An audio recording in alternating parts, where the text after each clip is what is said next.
continuing with the self phase modulation. So here the representation is of the wave packet. That means so many modes are packed into this packet or this overall envelope. Okay. And then there is a change in frequency or some added frequency in this wave packet. Okay. And that is how you have this sort of a curve d phi by dt. Okay. So, now let me when you talk of self phase modulation, the thing is I have introduced you before, there is something called the Kerr lens mode locking. Okay. That Kerr effect, it is same for a change in refractive index which comes in the self phase modulation in the time domain, and the Kerr effect is also in the spatial domain where physically there is a focusing of light, self focusing without the use of any kind of lens. Okay. Now, I want to talk little bit about Kerr lens mode locking. I will not go into the detail, I will just give you just a flavor of what exactly it is.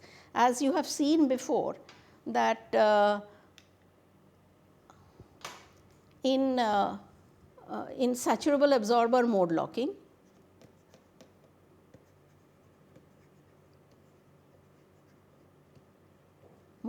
it is the saturable absorber is the passive medium.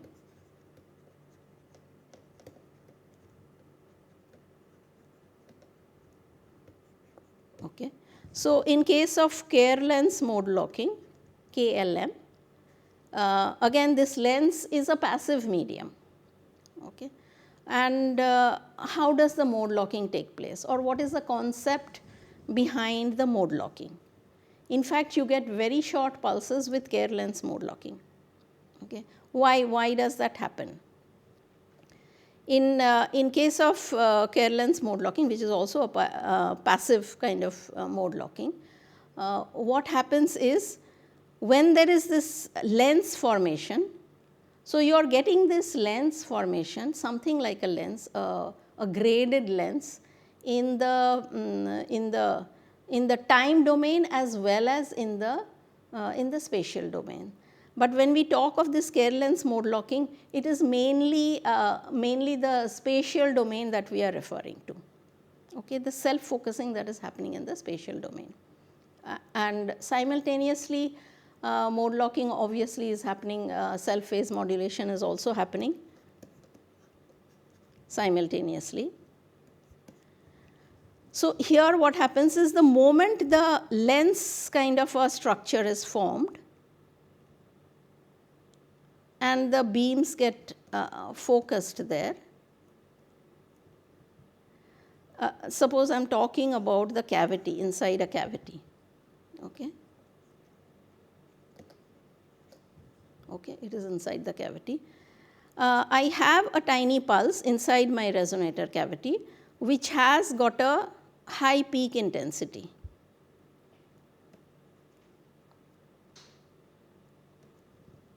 Okay. It has a high peak intensity, and because of that high intensity it gives rise to this lens effect.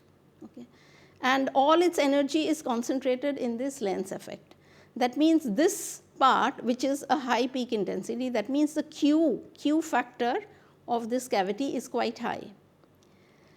But the moment it makes this lens and comes through, the Q becomes low.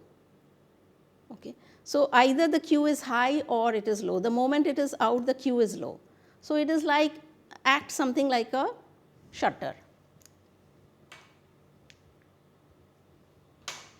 And that is what we want in mode locking. So, during one round trip time, like this, you have the two mirrors here of the cavity.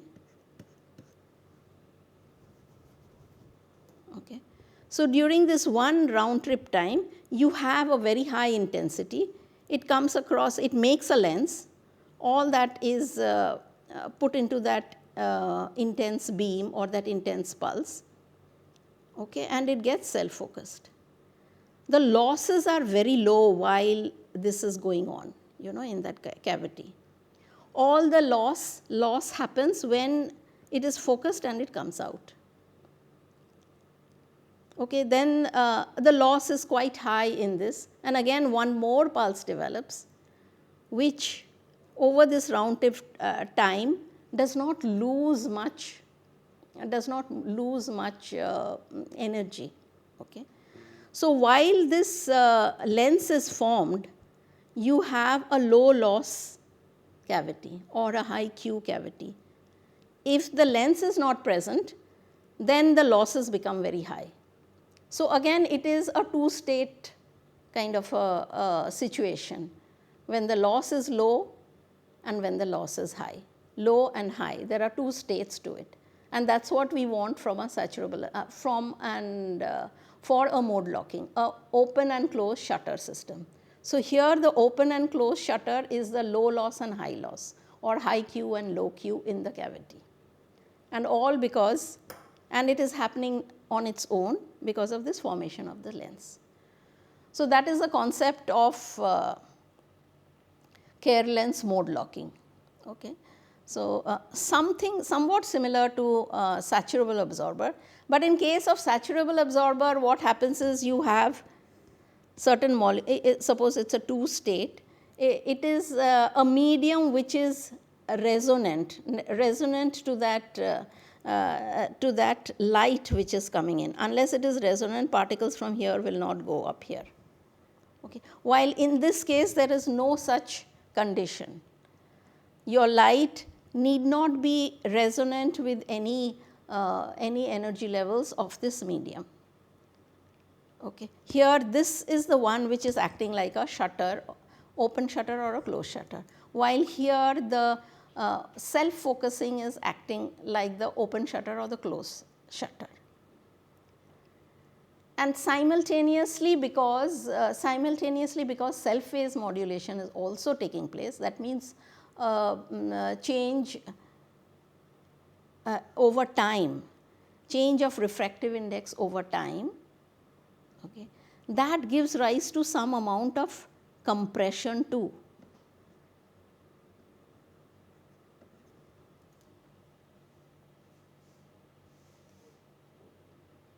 Okay. So there are two things which are acting together. The dominant part is the Kerr lens mode locking, the open and closed shutter part, but simultaneously the compression is also taking place because of self-phase modulation.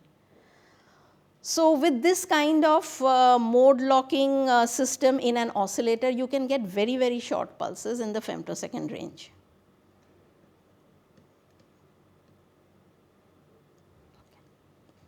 So this is one part. Now another part of Chi3 is third harmonic generation. So if you have a frequency omega, what you will get out is 3 omega. Okay. So if I have levels like this is omega and this is omega, and there is one more omega. I will just come down with 3 omega, it is giving out 3 omega. Okay, that is a basic principle. I won't say much about this third harmonic generation because it is something somewhat similar to second harmonic generation, which I'll be describing in a lot of detail. Okay. So let's go to the second harmonic generation, and that itself will give you some idea of how a third harmonic works. Third harmonic generation, of course, takes place in centrosymmetric systems, as I had said before, while second harmonic generation doesn't take place in centrosymmetric system. Third harmonic generation has been shown in liquids, in solids, in gases. Third harmonic generation has been shown. Okay. So, and gases are also not centrosymmetric, you take place, and in case of Kerr lens mode locking was discovered in titanium sapphire laser. Okay. So, let me go to second harmonic generation, and you will get a better idea of what harmonic generation is about. So, though I have written here second harmonic generation, it is actually if I miss out this, it is a harmonic generation. I want to generalize it to find out and see what is harmonic generation. And then second harmonic generation is just a special case of that. Okay. Now, there are certain conditions for spatial synchronism which are considered here for second harmonic generations, conditions under which the frequency of the generated wave is different from that of the primary electromagnetic wave. Explicitly, the polarization wave generated by a quadratic polarization. Okay. So, because of the quadratic polarization, you are getting this harmonic generation. So, here I go back again to this famous equation or famous series polarization, epsilon 0 chi 1 E plus chi 2 E2 plus chi 3 E3 plus, and it so goes on. Okay. So, this time I will be concentrating just on this part. I will not bother about chi 3 E3, which in any case is too small. So, it may not show up once the chi 2 effects show up. Chi 3 effect, detecting them itself is very, very difficult. So, it is as good as not being there. So, in any case, so let us see what happens. So, this is what I will be taking is the real part of the wave and only this and not this. Okay. So, let me write it the real part of the wave. So, I will take wave E1. This is a generalized case. Do not think of it as a second harmonic, just think of it as harmonic generation. So, I have two waves, E01 cos omega t minus k1z. It is moving in the z direction, the wave, it has a frequency omega 1 and k1 is the wave vector. Okay. So, k1 is the wave vector. Now, E2 is another wave which has an amplitude of E02. See, I have taken only the scalar quantities, that is because it is just the real part of the wave, the imaginary part I have not taken it here. Okay. I have not shown it because it is much easier to work this way. So, this is the amplitude of that second wave which has a frequency omega 2 and it has a wave vector k2, and this is also moving in the z direction, okay, over time. Now, P2 I specifically call P2 is just this part. So, 2 omega epsilon 0 chi 2 E square, okay, just this part is called P2, just to differentiate between this P and this P. Then P2 becomes chi 2 epsilon 0 chi 2 E1 plus E2 whole square. Okay, here I have got to take the square. So, I just take the square of this. So, I write down just taking the square, this will be E1 square E2 square 2 E1 E2. So, this is P2,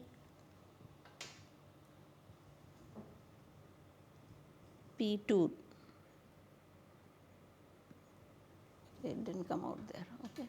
So, it is P2, the same thing. So, I write it as 2 epsilon 0 chi 2 and everything within the bracket here is here. E1 2 I have just E1 0 square cos square. I have just substituted this here. This whole thing I have expanded it. It is good to go through this expansion, and you actually write it down, because in each step you will understand what exactly is happening to this wave. Okay. So, I have just substituted this here, E square, there is a E01 square term, E02 square term with a cos square, and then this combination term of 2 E01 E02. Now, I am going to use a trigonometric relation of 2 cos square A is equal to 1 plus cos 2A. Okay. So, I will convert all this cos square terms into just cos terms, okay, and then to the the combination terms cos A, okay.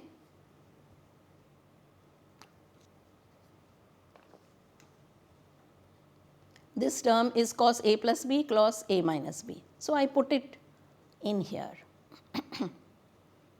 I expand all this and I find there is a E01 term which does not have any omega t term. So, it is like a DC wave, okay.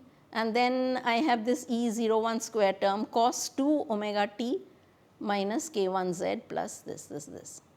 Okay. I just expand the stuff inside this bracket and I get cos omega 1 plus omega 2 t plus k1 plus k2 z. So, this is like a new wave that has happened. All I have done is started with E1 and E2, new 2 different frequency waves and added them up, superimposed them, added them up together. Okay. So, once I have added them up, now when I expand it, I am getting terms like this cos of omega 1 plus omega 2, which was not there initially.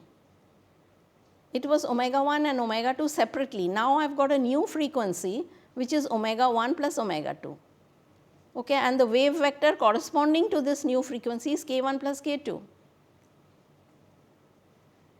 And I have another frequency omega 1 minus omega 2. So, I have 2 new frequencies.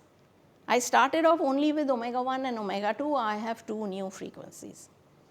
So, basically 2 new waves are possible out of this quadratic, out of this chi2 interaction with the medium.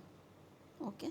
So, this looks like a big jumble of numbers. Let me put it in a slightly cleaner form. So, it is something like this. So, it is something like this P0. P0 I have just taken the E01 square plus E20 square term from here, this one and this one. Okay. So, it is just that last equation which I have broken up and written as P0. It has E01 square term, then P2 omega 1 square, P2 omega 2 square. Okay. So, you have actually, you started off with omega 1 plus omega 1 and omega 2. Now, you have 2 omega 1, you have another frequency 2 omega 2, you have another frequency omega 1 plus omega 2 and another frequency omega 1 minus omega 2. So, you basically have 4 new frequencies. Okay. So, this is just a linear term, it is like a background polarization and these are the new waves which are formed. 2 here really corresponds to this. So, you have doubled the frequency omega 1, you have doubled the frequency omega 2 and you have got this sum frequency generation and difference frequency generation too. Now, how will you separate out these waves? So, what I have done is I have just put it back into this is this nonlinear part P2, I have called it the nonlinear polarization, which that P2 part which was the quadratic part, I have put it just in terms of this. It just looks more neater and cleaner. But the total P, the original P is epsilon 0 chi e plus P2, this part. Okay. So, the total P is of course this. So, if you see, I have the final polarization has a factor E in it, okay, and the rest of them are all E square kind of factors because they are all quadratic factors. This E part, so you have the original wave which is omega 1 plus omega 2 and you have this 4 new frequencies. Now, suppose I I want a specific case. Now, you have all these frequencies which can come out, but there are a lot of conditions which these have to follow in order to show itself up. You know, omega 1 and omega 2 are generated, omega 1 minus omega 2 is also generated, but are you able to detect them? You can detect them only when they reach a certain intensity. How do we do that? There has to be certain conditions under which these frequencies will come into the picture. So, these were the harmonic generation. Let me take only say only omega and 2 omega, okay, double the frequency, that is only second harmonic generation. So, in case of only second harmonic generation, I forget about this wave, E2 wave, there is only just this wave with the frequency omega, omega 1 equal to omega, just this, and this one is not there anymore, okay, because I am considering the special case of second harmonic generation, which is 2 omega only. So, in this case, I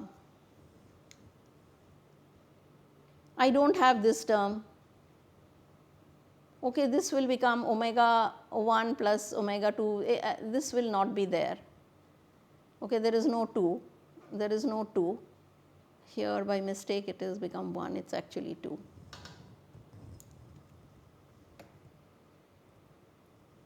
Okay.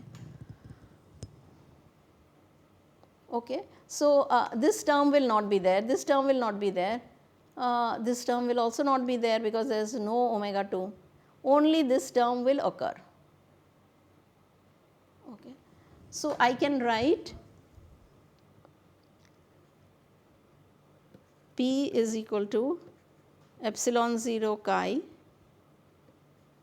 E plus this P2 polarization now is only P2 omega, I will not call it omega 1, P2 omega, okay, which is equal to epsilon 0 chi E plus epsilon 0, this is chi 1, no, it is chi 2 only, no, chi 1, yeah, and chi 2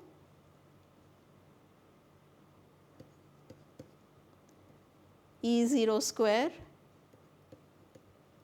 cos of 2 into omega t minus k z.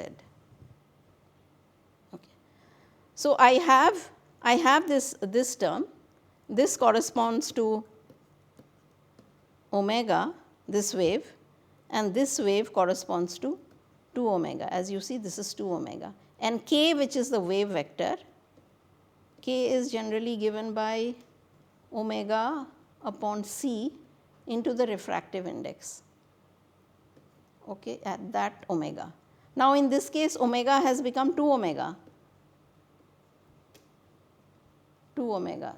So, I have a refractive index of 2 omega, okay, and I also have here there will be one more wave vector, this is corresponding to 2 omega, and here in this case there will be another wave vector which is corresponding to omega, will be omega by c into n into omega. Okay. The whole idea of writing this is you have a wave vector for omega which corresponds to this term of the polarization, and you have a wave vector 2 omega which corresponds to this term. Okay. So, now in this polarization you can see there is a omega and there is a 2 omega. So, the waves that will happen are omega and 2 omega. Now, I will have to find out the conditions in which omega and 2 omega will both be growing, or omega will get depleted and it will get into 2 omega. It won't happen just like that. It has to, there has to be certain conditions under which that happens. Okay. I will derive those conditions, but I will just give you a hint what it might be. It is this delta n is equal to n2 omega minus n omega should be equal to 0. Okay. Under this condition only that will happen. Only then you will be able to see the 2 omega. Now, the point is I have to know when, under what conditions of the medium will delta n turn out to be 0. And delta n turning out to be 0, you just think about it, it is like they are phase matched. 2 omega and omega are phase matched. There is a regular phase relation between them, or the phase relation is the difference in phase is 0. Delta n is 0. That means delta phi is also 0. The difference in phase is 0. And when will that happen? We will have to know when that happens. It happens in specific crystals and in specific directions in the crystal. Okay. That will be what I will describe at the end of this talk, at the end in my next talk.